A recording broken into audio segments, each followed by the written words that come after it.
A lot of people are staying close to home this summer to enjoy the BC wilderness, and that's led to an increase in the number of search and rescue calls in the Fraser Valley. As CTV's Maria Weisgarber reports, Chilliwack Search and Rescue says the kickoff to the long weekend was one of its busiest on record.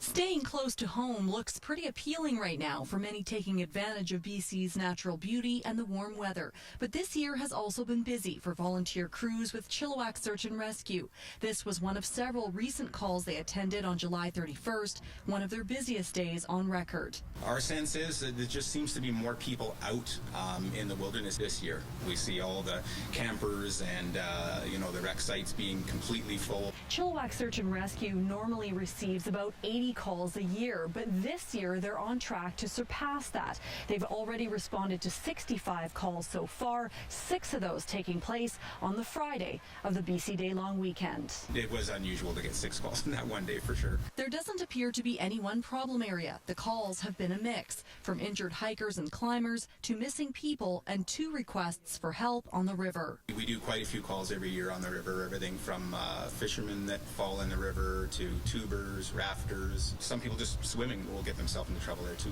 Search and Rescue Manager Dave Casey says they're not exactly sure why there have been more people needing help. I thought that we might be slower this year because we didn't have as many people from outside of the country coming to visit, but it's certainly been the opposite. And I don't know if it's just the sheer numbers or if it's people that aren't as accustomed to being out in the outdoors or in our area. Search and Rescue is reminding people to be prepared, make a trip plan, tell others where they're going, and don't attempt anything beyond their own abilities. We see people who get in over their heads, especially in the water. We see that. A message of caution in the hopes people can enjoy the great outdoors safely during a season that's already kept rescue crews busy. Maria Weisgarber, CTV News, Chilliwack.